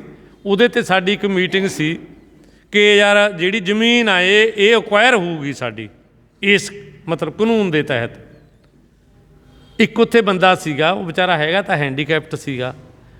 ਉਹਦੀ ਜਦੋਂ ਵਾਰੀ ਆਈ ਉਹ ਕਹਿੰਦਾ ਯਾਰ ਮੈਨੂੰ ਹੋਰ ਗੱਲ ਲੱਗ ਰਹੀ ਆ ਵੀ ਤੁਸੀਂ ਤਾਂ ਕਹਿ ਰਹੇ ਹੋ ਜ਼ਮੀਨ ਅਕਵਾਇਰ ਹੋ ਜੂਗੀ, ਕਹਿੰਦਾ ਮੈਨੂੰ ਐ ਲਾਇਆ ਵੀ ਮਾਈਂਡ ਹੀ ਅਕਵਾਇਰ ਹੋ ਜੂਗਾ ਸਾਡਾ, ਮਤਲਬ ਸਾਡਾ ਦਿਮਾਗ ਹੀ ਅਕਵਾਇਰ ਕਰ ਲੈਣਗੇ ਉਹ। ਔਰ ਇਹ ਦੇਖੋ ਹੁਣ ਤਰ੍ਹਾਂ ਤਰ੍ਹਾਂ ਦੇ ਤਰੀਕਿਆਂ ਦੇ ਨਾਲ ਸਾਡਾ ਜਿਹੜਾ ਦਿਮਾਗ ਆ ਉਹਨੂੰ ਅਕਵਾਇਰ ਕੀਤਾ ਜਾ ਰਿਹਾ। ਇਹੋ ਜਿਹੇ ਮਤਲਬ ਸਾਡੇ ਬੱਚਿਆਂ ਦੇ ਸਾਹਮਣੇ ਇਸ ਕਿਸਮ ਦੇ ਜਿਹੜੇ ਐਡਾਂ ਦਿੱਤੀਆਂ ਜਾ ਰਹੀਆਂ ਨੇ, ਇਸ ਕਿਸਮ ਦੀਆਂ ਜਿਹੜੀਆਂ ਚੀਜ਼ਾਂ ਪਰੋਸੀਆਂ ਜਾ ਰਹੀਆਂ ਨੇ ਔਰ ਸਾਨੂੰ ਸਾਰਿਆਂ ਨੂੰ ਕੰਮ ਲਾਤਾ। ਮਤਲਬ ਕਈ ਵਾਰੀ ਇੱਕ ਚੁਟਕਲਾ ਇਹ ਵੀ ਸੁਣਾਇਆ ਜਾਂਦਾ ਵੀ ਸਾਡੇ ਮੁਲਕ 'ਚ ਕੋਈ ਬੇਰੁਜ਼ਗਾਰ ਨਹੀਂ ਹੈਗਾ। ਕਿਉਂ ਨਹੀਂ ਹੈਗਾ? ਕਿਉਂਕਿ ਸਭ ਦੇ ਕੋਲੇ ਮੋਬਾਈਲ ਆ, ਸਭ ਉਹ ਆਪਦੀਆਂ ਉਂਗਲਾਂ ਮਾਰਨ 'ਤੇ ਲੱਗੇ ਹੋਏ ਨੇ। ਘਰ ਵਾਲੀ ਆਪਦੇ ਘਰ ਵਾਲੇ ਨਾਲ ਗੱਲ ਨਹੀਂ ਕਰਦੀ, ਘਰ ਵਾਲਾ ਘਰ ਵਾਲੀ ਨਾਲ ਨਹੀਂ ਕਰਦਾ, ਦੋਨੇ ਮਿਲ ਕੇ ਬੱਚਿਆਂ ਨਾਲ ਨਹੀਂ ਕਰਦੇ, ਬੱਚੇ ਮਾਂ ਪਿਓ ਨਾਲ ਨਹੀਂ ਕਰਦੇ। ਰਿਸ਼ਤੇਦਾਰ ਆ ਜਾਂਦਾ, ਹਰੇਕ ਆਪੋ ਆਪਣੇ ਕਮਰੇ 'ਤੇ ਆਪੋ ਆਪਣੇ ਉਸ ਕੰਮ 'ਚ ਮਸਤ ਆ। ਸਭ ਨੂੰ ਕੰਮ ਦੇਤਾ, ਨਾਲੇ ਪੈਸੇ ਲੈਂਦੇ ਨੇ। ਉਹ ਕੰਮ ਦੇ ਨਾਲੇ ਪੈਸੇ ਲੈਂਦੇ ਨੇ, ਨਾਲੇ ਆਪਾਂ ਨੂੰ ਇੱਕ ਦੂਸਰੇ ਨਾਲ ਕੋਈ ਦੁੱਖ ਸੁੱਖ ਨਹੀਂ ਕਰਨ ਦਿੰਦੇ। ਹੁਣ ਤਾਂ ਸੀਟ 'ਤੇ ਬੈਠਾ ਪਹਿਲਾਂ ਬੰਦਾ, ਹਾਂ ਭਾਈ ਕਿੱਥੇ ਜਾਣਾ, ਕਿਹੜਾ ਪਿੰਡ ਆ, ਕਿਹੜਾ ਦੌਲਤਖਾਨਾ ਕਹਿੰਦੇ ਹੁੰਦੇ ਪਹਿਲਾਂ। ਜਿਵੇਂ ਜਦੋਂ ਗੁਰਦਿਆਲ ਸੀਤਲ ਅੰਡਰਗਰਾਊਂਡ ਸੀਗਾ, ਇਹ ਸਾਡੇ ਕੋਲ ਆ ਰਿਹਾ ਸੀ ਇੱਕ ਬੰਦਾ, ਇਹਨੂੰ ਕਹਿੰਦਾ ਵੀ ਦੌਲਤਖਾਨਾ ਕਿਹੜਾ ਹੈ? ਕਹਿੰਦਾ ਯਾਰ ਦੌਲਤਖਾਨਾ ਤਾਂ ਕੋਈ ਨਹੀਂ, ਸਾਡਾ ਤਾਂ ਗਰੀਬ ਖਾਨਾ ਹੀ ਆ। ਉਹ ਕਹਿੰਦਾ ਜੀ ਗਰੀਬ ਖਾਨਾ ਕਿਹੜਾ? ਕਹਿੰਦਾ ਕੀ ਗੱਲ ਢਾਉਣਾ, ਕਿਉਂਕਿ ਦੱਸਣਾ ਤਾਂ ਇਹਨੇ ਉਹ ਨਹੀਂ ਸੀ ਮੈਂ ਕਿਹੜੇ ਪਿੰਡ ਦਾ। ਕਹਿੰਦਾ ਕੀ ਗੱਲ ਤਾਂ ਢਾਉਣਾ। ਹੁਣ ਤਾਂ ਉਹ ਕੰਮ ਵੀ ਬੰਦ ਹੋ ਗਿਆ ਜਾਣੇ ਕਿ ਆਪਾਂ ਪੁੱਛ ਲਈਏ, ਦੂਸਰਾ ਦੂਸਰੇ ਨੂੰ ਫਿਰ ਪੁੱਛ ਲੈਂਦਾ ਸੀ ਪਹਿਲਾਂ ਵੀ ਹਾਂ ਯਾਰ ਸਾਡੀ ਉੱਥੇ ਰਿਸ਼ਤੇਦਾਰੀ ਆ, ਉਹਨਾਂ ਦਾ ਕੀ ਹਾਲ ਆ, ਉਹਨਾਂ ਦੀ ਫਸਲਬਾੜੀ ਕਿਵੇਂ ਆ, ਉਹ ਫਲਾਨਾ ਜਿਉਂਦਾ ਜਾਂ ਮਰ ਗਿਆ। ਇਹ ਕੰਮ ਵੀ ਹੁਣ ਤੱਕ ਗਏ। ਇਸ ਕਰਕੇ ਜਿਹੜਾ ਕਾਰਪੋਰੇਟ ਸੈਕਟਰ ਆ ਇਹਨੇ ਸਾਡੇ ਸਾਹਮਣੇ ਦੋ ਬੜੀਆਂ ਸਮੱਸਿਆਵਾਂ ਖੜੀਆਂ ਕਰਤੀਆਂ। ਇੱਕ ਵਾਤਾਵਰਨ ਦੇ ਪਲੀਤ ਹੋਣ ਦੀ, ਦੂਸਰਾ ਆਰਥਿਕ ਗੈਰ ਬਰਾਬਰੀ ਔਰ ਬੇਰੁਜ਼ਗਾਰੀ ਦੀ। ਇਹਦਾ ਜਿਹੜਾ ਸਲੂਸ਼ਨ ਆ ਉਹ ਇੱਕੋ ਹੀ ਆ ਕਿ ਤੁਹਾਨੂੰ ਇੱਕ ਨਵੀਂ ਫਿਲਾਸਫੀ ਦੀ ਜ਼ਰੂਰਤ ਆ। ਉਹ ਨਵੀਂ ਫਿਲਾਸਫੀ ਕੀ ਹੋ ਸਕਦੀ ਆ? ਉਹ ਕੁਦਰਤ ਮਾਨਵ ਕੇਂਦਰਿਤ ਫਿਲਾਸਫੀ ਹੋ ਸਕਦੀ ਹੈ। ਪਹਿਲੀ ਗੱਲ, ਕਈ ਕੇਂਦਰ ਬੋਲਦੇ ਨੇ, ਕੇਂਦਰ ਨਹੀਂ ਹੈ ਯਾਰ, ਇਹਦਾ ਪੂਰਾ ਨਾਂ ਹੈ ਕੁਦਰਤ ਮਾਨਵ ਕੇਂਦਰਿਤ। ਜਿਹੜਾ ਕੇਂਦਰਿਤ ਰਹਿੰਦਾ ਦੋ ਗੱਲਾਂ 'ਤੇ, ਕਿਹੜੇ 'ਤੇ? ਕੁਦਰਤ ਔਰ ਮਾਨਵ 'ਤੇ। ਇਹ ਫਿਲਾਸਫੀ ਇੱਕ ਐਸੀ ਫਿਲਾਸਫੀ ਆ ਜਿਹਨੇ ਪੁਰਾਣੀਆਂ ਫਿਲਾਸਫੀਆਂ ਨਾਲੋਂ ਬਿਲਕੁਲ ਇੱਕ ਅਲੱਗ ਚੀਜ਼ ਦੀ ਆ। ਜਿਹੜਾ ਕਹਿੰਦਾ ਕਿ ਸਾਨੂੰ ਜਿੱਥੇ ਕੁਦਰਤ ਅਤੇ ਇਨਸਾਨ ਨੂੰ ਆਪਣਾ ਜਿਹੜਾ ਰਿਸ਼ਤਾ ਉਹ ਠੀਕ ਕਰਨ ਦੀ ਜ਼ਰੂਰਤ ਆ, ਉੱਥੇ ਇਨਸਾਨ ਨੂੰ ਇਨਸਾਨ ਦੇ ਨਾਲ ਰਿਸ਼ਤਾ ਵੀ ਠੀਕ ਕਰਨ ਦੀ ਜ਼ਰੂਰਤ ਆ। ਮਤਲਬ ਦੋ ਹੀ ਰਿਸ਼ਤੇ ਨੇ ਸਾਡੇ, ਇੱਕ ਕੁਦਰਤ ਦੇ ਨਾਲ, ਇੱਕ ਮਨੁੱਖੀ ਸਮਾਜ ਦੇ ਵਿੱਚ ਇਨਸਾਨ ਦਾ ਇਨਸਾਨ ਦੇ ਨਾਲ। ਕੁਦਰਤ ਦੇ ਨਾਲ ਸਾਡਾ ਰਿਸ਼ਤਾ ਜਦੋਂ ਅਸੀਂ ਸਾਹ ਲੈਂਦੇ ਹਾਂ, ਜੇ ਸਾਨੂੰ ਸ਼ੁੱਧ ਹਵਾ ਮਿਲੂ ਤਾਂ ਸਾਡਾ ਠੀਕ ਆ ਰਿਸ਼ਤਾ। ਕੁਦਰਤ ਦੇ ਨਾਲ ਰਿਸ਼ਤਾ ਸਾਡਾ ਪਾਣੀ ਪੀਣ ਵੇਲੇ ਵੀ ਆ, ਕੁਦਰਤ ਦੇ ਨਾਲ ਰਿਸ਼ਤਾ ਸਾਡਾ ਭੋਜਨ ਖਾਣ ਵੇਲੇ ਵੀ ਆ, ਕੁਦਰਤ ਦੇ ਨਾਲ ਰਿਸ਼ਤਾ ਸਾਡਾ ਕੱਪੜੇ ਪਾਉਣ ਵੇਲੇ ਵੀ ਆ, ਕੁਦਰਤ ਦੇ ਨਾਲ ਰਿਸ਼ਤਾ ਜਦੋਂ ਤੁਸੀਂ ਮਕਾਨ ਬਣਾਉਂਦੇ ਹੋ ਉਦੋਂ ਵੀ ਆ। ਕਿਉਂਕਿ ਜਿੰਨਾ ਸੀਮਿੰਟ ਬਣਦਾ, ਸਰੀਆ ਬਣਦਾ, ਇਹ ਜੇ ਲੋਹਾ ਧਰਤੀ ਦੇ ਵਿੱਚ ਪਿਆ, ਇਹ ਸੋਧ ਹੀ ਮਤਲਬ ਇਨਸਾਨ ਨੇ ਕੀ ਕੀਤਾ? ਸੋਧ ਹੀ ਆ, ਹੋਰ ਤਾਂ ਕੁਛ ਨਹੀਂ ਕੀਤਾ। ਕਿਉਂਕਿ ਇਨਸਾਨ ਕੋਈ ਵੀ ਐਸੀ ਚੀਜ਼ ਬਣਾ ਨਹੀਂ ਸਕਦਾ ਜਿਹਦਾ ਵਜੂਦ ਕੁਦਰਤ ਦੇ ਵਿੱਚ ਨਹੀਂ ਹੈਗਾ। ਇਸ ਕਰਕੇ ਇੱਕ ਐਸੇ ਫਲਸਫੇ ਦੀ ਜ਼ਰੂਰਤ ਆ, ਇੱਕ ਨਵੇਂ ਫਲਸਫੇ ਦੀ, ਔਰ ਇੱਕ ਨਵਾਂ ਸਮਾਜ ਸ਼ਾਸਤਰ ਦੀ ਜ਼ਰੂਰਤ ਆ। ਹੁਣ ਤੱਕ ਦਾ ਸਮਾਜ ਸ਼ਾਸਤਰ ਆ ਜਿਹੜਾ ਸਾਰੇ ਧਰਮਾਂ ਦਾ ਔਰ ਸਾਰੀਆਂ ਫਿਲਾਸਫੀਆਂ ਦਾ, ਚਾਹੇ ਉਹ ਪੂੰਜੀਵਾਦੀ ਸੀ ਚਾਹੇ ਉਹ ਸਮਾਜਵਾਦੀ ਸੀ, ਇੱਕੋ ਹੀ ਸੀ ਕਿ ਇੱਕ ਤਾਂ ਸਾਰੇ ਉਸ ਫਲਸਫੇ ਦੇ ਮੁਤਾਬਕ, ਉਸ ਸਮਾਜ ਸ਼ਾਸਤਰ ਦੇ ਮੁਤਾਬਕ ਇਹ ਚੀਜ਼ ਸਮਝਦੇ ਸੀ ਕਿ ਕੁਦਰਤ ਅਸੀਮ ਆ, ਕਿ ਕੁਦਰਤ ਦੀ ਕੋਈ ਆਦੀ ਨਹੀਂ, ਇਹਨੂੰ ਇਨਸਾਨ ਜਿੰਨਾ ਚਾਹੁੰਦਾ, ਇਹ ਇਨਸਾਨ ਲਈ ਬਣੀ ਆ, ਇਨਸਾਨ ਜਿੰਨਾ ਚਾਹੁੰਦਾ ਇਹਦਾ ਇਸਤੇਮਾਲ ਕਰੇ। ਲੇਕਿਨ ਅੱਜ ਦੀ ਸਾਇੰਸ ਨੇ ਸਾਨੂੰ ਦੱਸਤਾ ਕਿ ਪੰਜਾਬ ਦਾ ਧਰਤੀ ਹੇਠਲਾ ਪਾਣੀ ਸਿਰਫ 2039 ਤੱਕ ਹੀ ਆ, 2039 'ਚ ਖਤਮ ਹੋ ਜੂਗਾ। ਔਰ ਸਾਡੀ ਧਰਤੀ ਦੇ ਉੱਤੇ ਜਿਹੜੇ ਪੈਟਰੋਲੀਅਮ ਪਦਾਰਥ ਨੇ ਉਹ 25 ਸਾਲ ਲਈ ਨੇ, ਬਾਕੀ ਬੱਚੇ ਨੇ 25 ਸਾਲ ਦੇ, ਔਰ ਉਹ ਵੀ 25 ਸਾਲ ਤੱਕ ਤਾਂ ਚੱਲਣਗੇ ਕਿ ਜਿੰਨੇ ਇੰਜਣ ਅੱਜ ਬਣੇ ਹੋਏ ਨੇ ਇਹੀ ਚੱਲਣ, ਨਵੇਂ ਨਾ ਬਣਨ, ਕਿਉਂਕਿ ਨਵੇਂ ਰੋਜ਼ ਇੰਜਣ ਬਣ ਰਹੇ ਨੇ ਨਾ। ਅਗਰ ਉਹਨਾਂ ਦੇ ਵਿੱਚ ਵੀ ਪੈਟਰੋਲ, ਡੀਜ਼ਲ ਜਾਂ ਮਤਲਬ ਜਿਹੜੀ CNG ਗੈਸ ਵਗੈਰਾ, ਜਿਹਨੂੰ ਨੈਚੁਰਲ ਗੈਸ ਕਹਿੰਦੇ ਆਪਾਂ, ਇਹ ਮੱਚਣ ਲੱਗ ਗਈ ਤਾਂ ਹੋ ਸਕਦਾ 25 ਸਾਲ ਤੋਂ ਪਹਿਲਾਂ ਹੀ ਖਤਮ ਹੋ ਜੇ। ਔਰ ਅਸੀਂ ਇਹ ਕਲਪਨਾ ਕਰ ਸਕਦੇ ਹਾਂ ਕਿ 17 ਸਾਲ ਬਾਅਦ ਅਗਰ ਧਰਤੀ ਹੇਠਲਾ ਪਾਣੀ ਖਤਮ ਹੋ ਜਾਂਦਾ, 25 ਸਾਲ ਬਾਅਦ ਅਗਲਾ ਪੈਟਰੋਲੀਅਮ ਪਦਾਰਥ ਹੀ ਖਤਮ ਹੋ ਜਾਂਦੇ ਨੇ, ਫਿਰ ਤੜਕੇ ਉੱਠੇ ਲਾਈਟਰ ਨਾਲ ਚਾਹ ਨਹੀਂ ਬਣਨੀ ਮਿੱਤਰੋ, ਇਹ ਸੁਣ ਲਓ ਗੱਲ। ਔਰ ਨਾ ਲੱਕੜ ਮਿਲੇ। ਇਸ ਕਰਕੇ ਇਹ ਚੀਜ਼ਾਂ ਨੇ ਜਿਹੜੀਆਂ ਹੁਣ ਸਾਨੂੰ ਦੱਸਤਾ ਕਿ ਨਹੀਂ ਅਸੀਮ ਹੈਗੀ ਧਰਤੀ, ਹਰੇਕ ਚੀਜ਼ ਦੀ ਇੱਕ ਹੱਦ ਆ, ਕੁਦਰਤ ਦੇ ਵਿੱਚ ਵੀ ਹਰੇਕ ਚੀਜ਼ ਦੀ ਹੱਦ ਆ ਇੱਕ। ਇਸ ਕਰਕੇ ਜਿਹੜੇ ਇਹ ਲੋਕ ਸੋਚਦੇ ਸੀ ਕਿ ਅਸੀਂ ਜੋ ਮਰਜ਼ੀ ਕਰਦੇ ਰਹੀਏ, ਇਹ ਕਿਹੜਾ ਮੁੱਕਣ ਵਾਲੀ ਚੀਜ਼ ਆ, ਉਹ ਗੱਲਾਂ ਗਈਆਂ, ਉਹ ਪੁਰਾਣੇ ਜ਼ਮਾਨੇ ਦੀਆਂ ਹੋ ਗਈਆਂ। ਕਿਉਂਕਿ 5 ਪਾਣੀਆਂ ਦੀ ਧਰਤੀ 'ਤੇ ਅੱਜ ਪਾਣੀ ਵਿਕਦਾ, ਪਹਿਲਾਂ ਕੋਈ ਸੋਚ ਸਕਦਾ ਸੀ? ਜਿਨ੍ਹਾਂ 'ਚ ਅਸੀਂ ਪੜ੍ਹਦੇ ਹੁੰਦੇ ਸੀ, ਅਸੀਂ ਹੈਰਾਨ ਹੋ ਗਏ ਸੀ ਵੀ ਕੇਰਾਂ ਸਾਡੇ ਕਾਲਜ ਦਾ ਟ੍ਰਿਪ ਗਿਆ ਦਿੱਲੀ, ਅਸੀਂ ਲਾਲ ਕਿਲ੍ਹਾ, ਕੁਤਬ ਮੀਨਾਰ ਦੇਖਣ ਸਾਨੂੰ ਸਾਡੇ ਪ੍ਰੋਫੈਸਰ ਲੈ ਕੇ ਗਏ ਸੀ। ਅਸੀਂ ਉਦੋਂ ਉੱਥੇ ਪਾਣੀ ਪਿਆਉਂਦੇ ਹੁੰਦੇ, ਐਂ ਇੱਕ ਉਹ ਹੁੰਦਾ ਪੰਪ ਜਾ, ਉਹਦੇ ਨਾਲ ਉਹ 10 ਪੈਸਿਆਂ ਦਾ ਗਲਾਸ ਪਿਆਉਂਦੇ ਹੁੰਦੇ ਉਹਨਾਂ ਦਿਨਾਂ 'ਚ। ਅਸੀਂ ਤਾਂ 10-12 ਜਾਣੇ ਸੀ, ਤਾਂ ਪੀ ਕੇ ਇੱਕ ਗਲਾਸ ਤੁਰ ਪਿਓ। ਕਹਿੰਦਾ ਕਿੱਧਰ ਚੱਲੇ? ਅਸੀਂ ਕਿਹਾ ਕਿਉਂ? ਕਹਿੰਦਾ ਪੈਸੇ ਕੌਣ ਦਿਓ ਸੀ? ਕਿ ਕਾਹਦੇ? ਕਿ ਪਾਣੀ ਦੇ? ਸੀਗਾ ਪਾਣੀ ਦੇ ਪੈਸੇ। ਮਤਲਬ ਸਾਨੂੰ ਉਦੋਂ ਇਹ ਹੈਰਾਨਗੀ ਹੋਈ ਸੀ ਵੀ ਪਾਣੀ ਵੀ ਵਿਕ ਰਿਹਾ ਦਿੱਲੀ 'ਚ ਯਾਰ, ਇਹ ਪੈਸੇ ਮੰਗ ਰਿਹਾ। ਅਸੀਂ ਉਹਨੂੰ 12 ਜਾਣੇ 100 ਰੁਪਈਆ ਦੇ ਕੇ ਮਸਾ ਖੜਾ ਛੜਾ ਕੇ ਗਾਹ ਨਿਕਲ। ਔਰ ਅੱਜ ਅਸੀਂ ਆਰਾਮ ਨਾਲ ਬਗੈਰ ਕੁਛ ਸਵਾਲ ਕੀਤੇ 20 ਰੁਪਈਆਂ ਦੀ ਬੋਤਲ ਆਰਾਮ ਨਾਲ 20 ਰੁਪਏ ਦੇ ਕੇ ਬੋਤਲ ਖਰੀਦ ਕੇ ਨਾਲ ਫੋਕੇ 'ਚ ਜਾਣੇ ਫਰੀ 'ਚ ਥੈਂਕਸ ਵੀ ਕਰ ਦਿੰਦੇ। ਮਤਲਬ ਇਹ ਸਾਡੀ ਸੋਚ ਦਾ ਉਹਨਾਂ ਨੇ ਹਿੱਸਾ ਬਣਾ ਤਾ। ਇਹਦਾ ਮਤਲਬ ਸਾਡਾ ਮਾਈਂਡ ਕੈਪਚਰ ਹੋ ਗਿਆ। ਅਸੀਂ ਸਵਾਲ ਹੀ ਕਰਨੋਂ ਹਟ ਗਏ ਇਹ ਚੀਜ਼ਾਂ ਕਿ ਯਾਰ ਪਾਣੀ ਜਦੋਂ ਬਣਾਈ ਹੀ ਨਹੀਂ, ਪਾਣੀ ਕੁਦਰਤ ਨੇ ਬਣਾਇਆ, ਤੂੰ ਕੌਣ ਆ ਇਹਨੂੰ ਵੇਚਣ ਵਾਲਾ? ਨਾ, ਇਹ ਸਾਡੇ ਸਵਾਲ ਹੀ ਨਹੀਂ ਰਿਹਾ। ਸਾਡੀ ਤਾਂ ਸਰਕਾਰਾਂ ਵੋਟ ਲੈਂਦੀਆਂ ਨੇ ਵੀ ਅਸੀਂ RO ਲਵਾ ਦਿੰਦੇ, ਤੁਹਾਡੇ ਪਿੰਡ 'ਚ ਵੋਟ ਦੇ ਦਿਓ। ਔਰ ਉੱਥੋਂ ਅਸੀਂ ਉਹ 20 ਲੀਟਰ ਵਾਲੀ ਮਤਲਬ ਜਿਹੜੀ ਉਹ ਇੱਕ ਕੈਨੀ ਜੀ ਆ ਗੋਲ ਜੀ, ਉਹ ਧਰ ਕੇ ਇੱਥੇ ਨਾ ਉਹ ਸਿਰ 'ਤੇ ਟਿਕਦੀ ਆ, ਨਾ ਉਹ ਮੋਢੇ 'ਤੇ ਟਿਕਦੀ ਆ। ਮਤਲਬ ਉਹ ਕੰਮ ਹੋ ਗਿਆ। ਅਸੀਂ ਆਰਾਮ ਨਾਲ ਲੈ ਕੇ ਆਉਂਦੇ ਹਾਂ, ਕੋਈ ਸਵਾਲ ਹੀ ਕੋਈ ਨਹੀਂ ਉਠਾਉਂਦਾ ਵੀ 90 ਰੁਪਏ ਜਾਂ 100 ਰੁਪਏ ਜਾਂ 110 ਰੁਪਏ ਜਾਂ ਇਹ ਕਾਹਦੇ ਨੇ। ਸਾਨੂੰ ਉਹ ਸਸਤਾ ਲੱਗਦਾ 20 ਰੁਪਏ ਨਾਲੋਂ। ਇਸ ਕਰਕੇ ਜਦੋਂ ਸਾਡੀ ਸੋਚ ਇਹ ਬਣ ਗਈ, ਔਰ ਗੱਲਾਂ ਕਰਦੇ ਅਸੀਂ ਬਾਬੇ ਨਾਨਕ ਦੀਆਂ ਯਾਰ, ਜਿਹਨੇ ਉਹਨਾਂ ਦਿਨਾਂ 'ਚ 20 ਰੁਪਏ ਠਕਰਾਏ।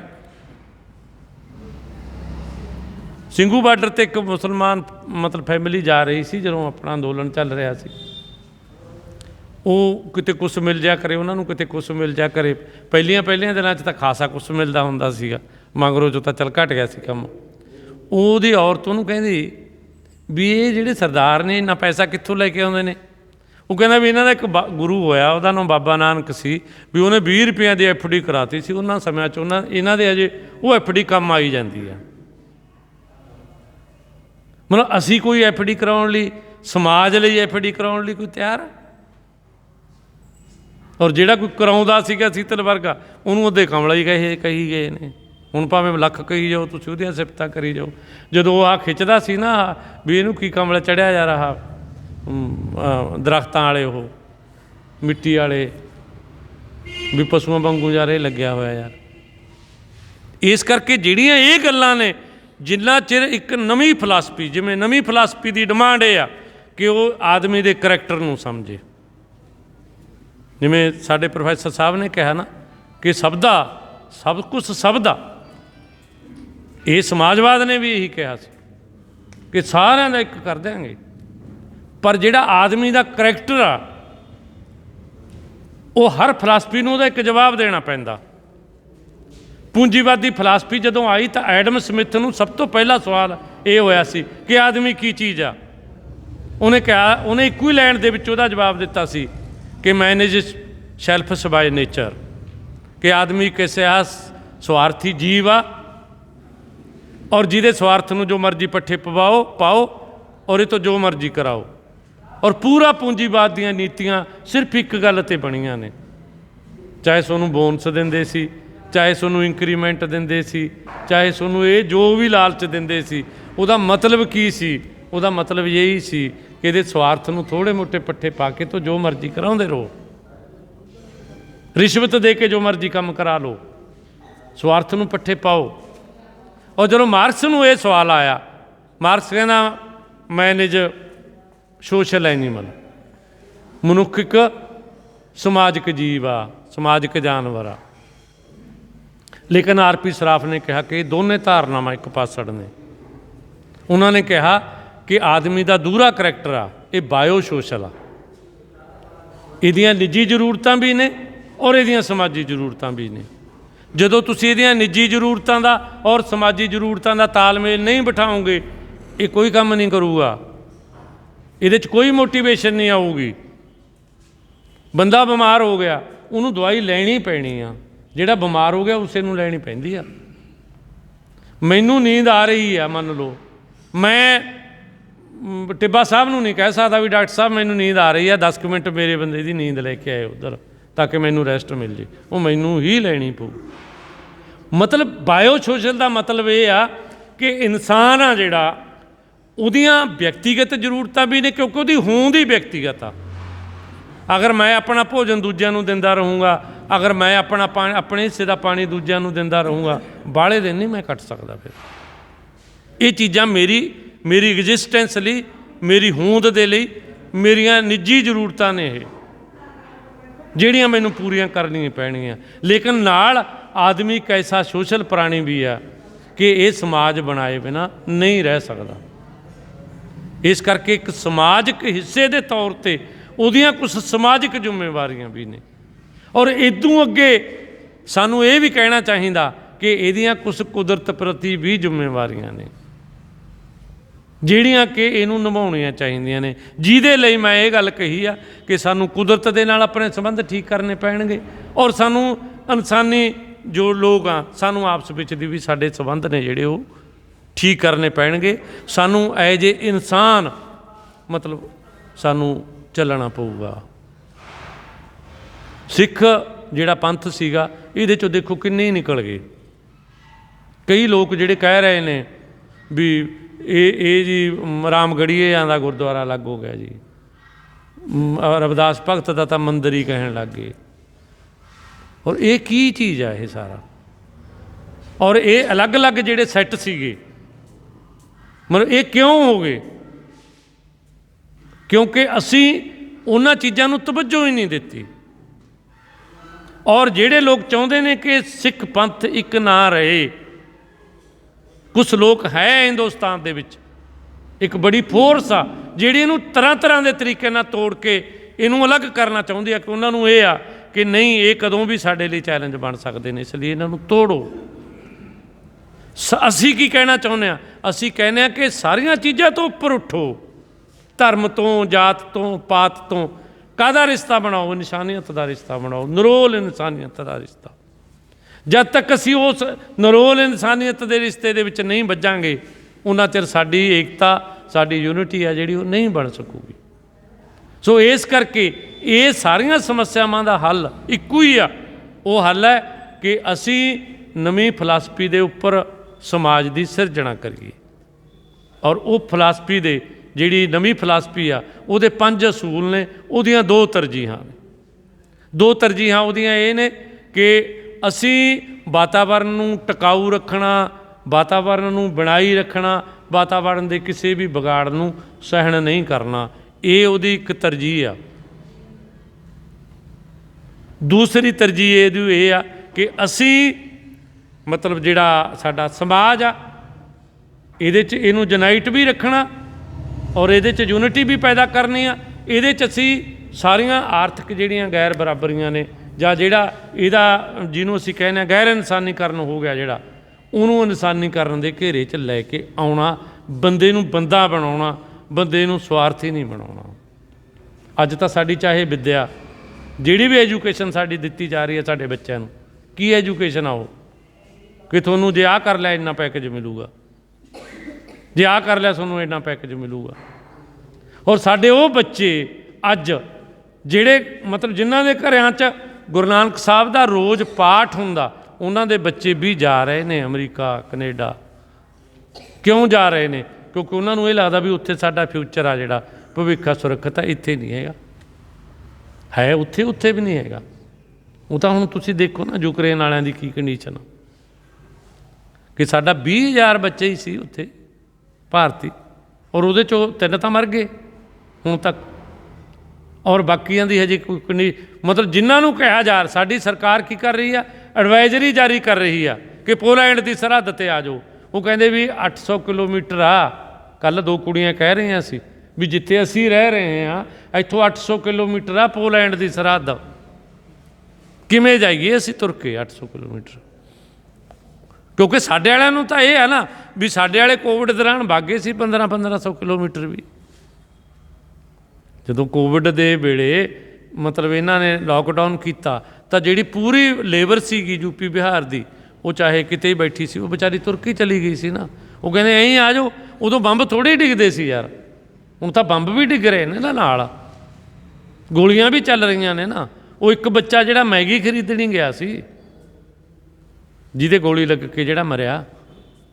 ਇਸ ਕਰਕੇ ਜੇ ਅਸੀਂ ਕਹੀਏ ਕਿ ਸਾਡਾ ਉੱਥੇ ਫਿਊਚਰ ਸੇਫ ਆ, ਉੱਥੇ ਵੀ ਫਿਊਚਰ ਸਾਡਾ ਸੇਫ ਨਹੀਂ ਹੈਗਾ।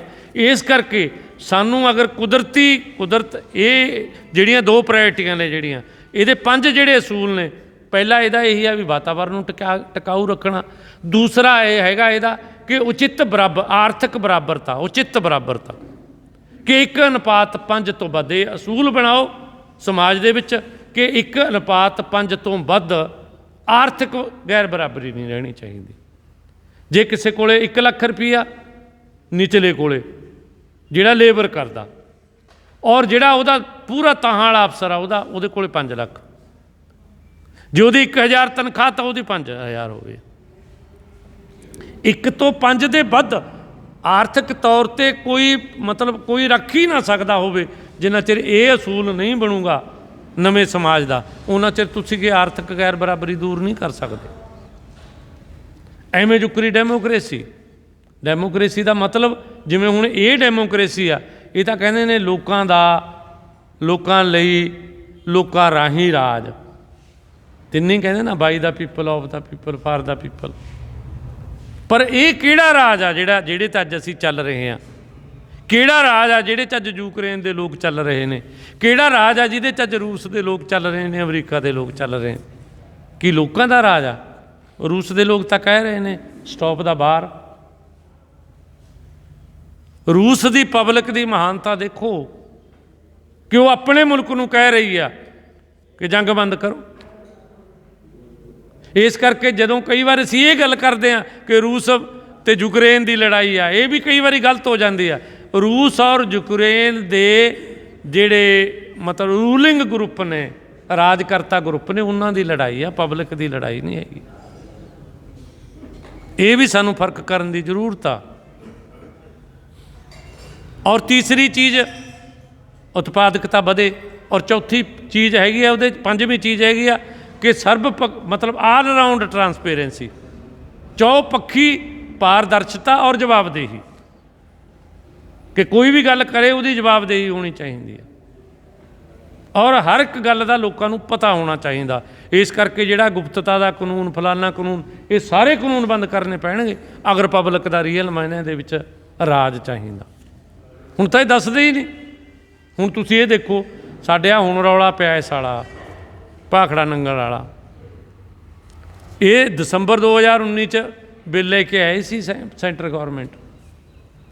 3 ਮਹੀਨੇ ਪਹਿਲਾਂ ਉਹਨੂੰ ਪਾਸ ਕਰਿਆ ਕਿ ਜਿਹੜਾ ਡੈਮ ਸੇਫਟੀ ਐਕਟ ਬਣਾਤਾ ਬਿੱਲ ਤੋਂ। ਜਿੱਦੇ ਬਿੱਲ ਆਇਆ ਕਿਸੇ ਨੂੰ ਪਤਾ ਹੀ ਨਹੀਂ। ਜਿੱਦੇ ਕਾਨੂੰਨ ਬਣ ਗਿਆ ਉੱਦੇ ਵੀ ਨਹੀਂ ਕੋਈ ਬੋਲਿਆ। ਜਿੱਦੇ ਲਿਆ ਕਿ ਉਹਨਾਂ ਨੇ ਪੰਜਾਬ ਵਾਲੇ ਤੇ ਹਿਮਾਚਲ ਵਾਲੇ ਪੁਲਿਸ ਵਾਲੇ ਉੱਥੋਂ ਡੱਕਰ ਕੇ ਆਪਦੇ ਬੰਦੇ ਬਿਠਾਤੇ, ਉਹਦੇ ਰੌਲਾ ਪੈਣ ਲੱਗ ਗਿਆ ਵੀ ਹਾਂ ਯਾਰ ਇਹਦਾ ਸਾਡੇ ਨਾਲ ਤਾਂ ਬੜੀ ਕਰੀ ਜਾ ਰਹੇ ਨੇ। ਕਿਉਂਕਿ ਸਾਨੂੰ ਇਹਨਾਂ ਗੱਲਾਂ 'ਤੇ ਚੈੱਕ ਕਰਨਾ ਪਊ। ਇਸ ਕਰਕੇ ਅਗਰ ਇਹ ਚੀਜ਼ਾਂ ਕਿਉਂ ਆਉਂਦੀਆਂ ਨੇ, ਕਿਉਂਕਿ ਪਾਰਦਰਸ਼ਤਾ ਹੀ ਕੋਈ ਨਹੀਂ। ਸੋ ਇਹਨਾਂ ਸਾਰੀਆਂ ਚੀਜ਼ਾਂ ਲਈ ਕੁਦਰਤੀ ਖੇਤੀ ਵੱਲ ਸਾਨੂੰ ਆਉਣਾ ਪਊ। ਅਗਰ ਕੁਦਰਤੀ ਖੇਤੀ ਵੱਲ ਅਸੀਂ ਆਵਾਂਗੇ ਤਾਂ ਅਸੀਂ ਇੰਡਸਟਰੀ ਨੂੰ 2 ਨੰਬਰ 'ਤੇ ਧੱਕ ਸਕਦੇ ਹਾਂ। ਕੁਦਰਤੀ ਖੇਤੀ ਨੂੰ ਪਹਿਲੀ ਤਰਜੀਹ ਸਾਨੂੰ ਦੇਣੀ ਪੈਣੀ ਆ, ਜਿਹਦੇ ਲਈ 50% ਬਜਟ ਉਹਦੇ ਲਈ ਚਾਹੀਦਾ, ਤਾਂ ਕਿ ਜਿਹੜੀ ਸਾਡੀ ਜ਼ਮੀਨ ਖਰਾਬ ਹੋਈ, ਜਿਹੜਾ ਸਾਡਾ ਪਾਣੀ ਖਰਾਬ ਹੋ ਗਿਆ, ਜਿਹੜੀਆਂ ਸਾਡੇ ਦਰਖਤ ਘਟ ਗਏ, ਉਹਨਾਂ ਸਾਰੀਆਂ ਚੀਜ਼ਾਂ ਦੀ ਪੂਰਤੀ ਹੋ ਸਕੇ। ਲਾਸਟ ਦੇ ਵਿੱਚ ਮੈਂ ਥੋੜ੍ਹੀ, ਕਿਉਂਕਿ ਇੱਕ ਕਰੰਟ ਟੌਪਿਕ ਆ, ਉਹ ਸਾਡੇ ਇਹਦੇ ਨਾਲ ਤਾਂ ਨਹੀਂ ਸੰਬੰਧਿਤ,